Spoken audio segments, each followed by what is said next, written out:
that this is an opportunity. What I'm hearing this panel suggest is this is an opportunity for us, every one of us in this room, to take action. And the government's doing what the government's doing. If they don't do enough and Iran still delivers a nuclear bomb or some type of terror, another terrorist act, we can look at the government and blame them. But we've got to look at ourselves, I think, at this point as well. So it's a great idea. This movement empowers you to take that type of action. And as I've talked about with other people before, we can sit back and ask ourselves, what can I do? Or maybe even say, I can't do anything. But we actually can do something. If you believe what these gentlemen are saying, then we actually can do something to have an impact on this and not feel hopeless, helpless.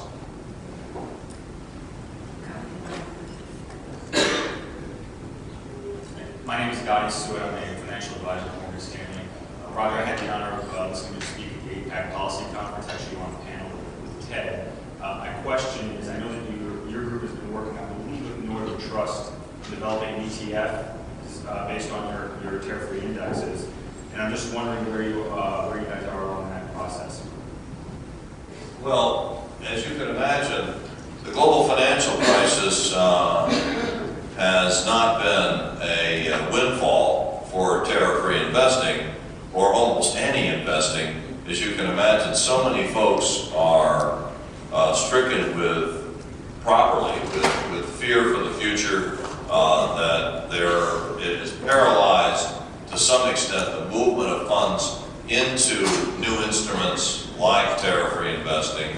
Northern Trust has committed to exchange-traded funds that are tariff-free using the index that we generated with the Financial Times Stock Exchange, FTSE, the FTSE CSAG Tariff-Free Index Series, that are designed to create new investment products.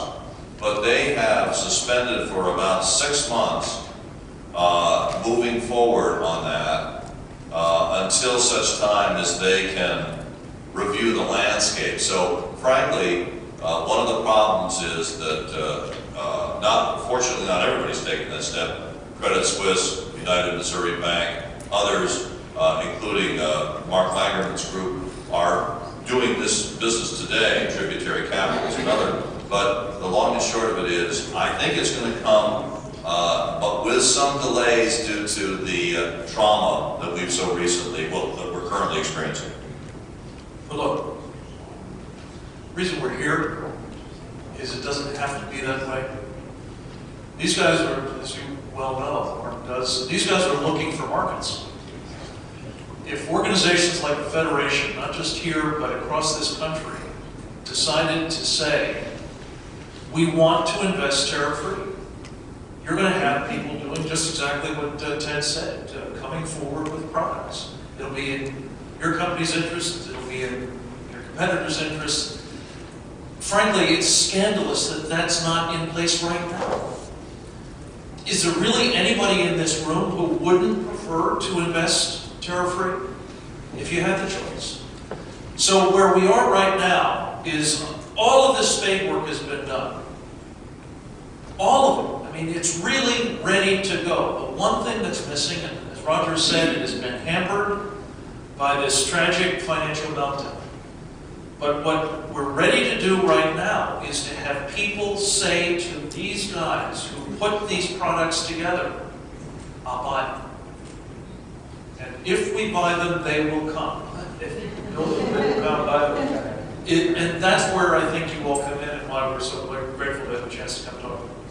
Just add one more thing real quick. When Mark mentioned about getting involved, and Frank as well, keep in mind, South Florida Tri-County area is the third largest Jewish community in America right now. And if you believe, which I am, the very credible demographer from the University of Miami, Ira Sheshkin, 10 years from now, this is going to be ground zero for the voice of the Jewish community worldwide after Israel.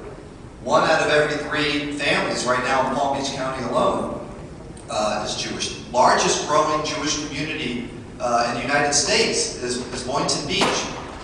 So activism is going to be more important. It is going to be the voice of Palm Beach, Broward, and Miami-Dade counties 5-10 years from now that is going to be, outside of Israel, the primary voice on these kinds of issues. So every little bit counts. And Mark, I agree with you.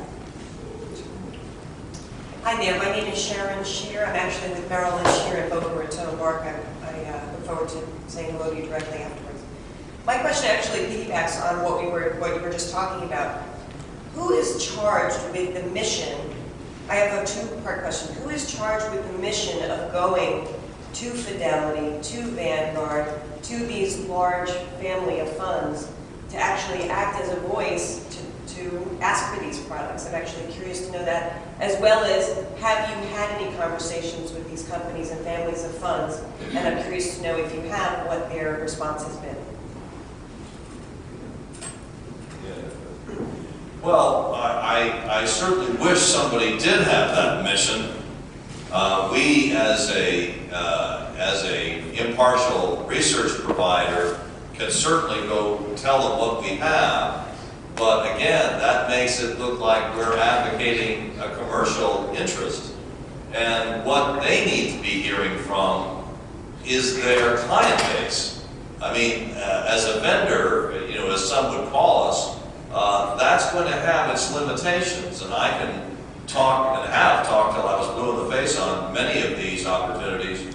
And yet, their first question is, where's the demand? It's the same issue that Frank has talked about. It's that debilitating chicken and egg phenomenon. And again, the folks in the room here and the demographics that are in place here in Southern Florida have the ability by themselves, whereby if you guys take the mission, it can succeed because, again, you'd be surprised how these big companies are willing to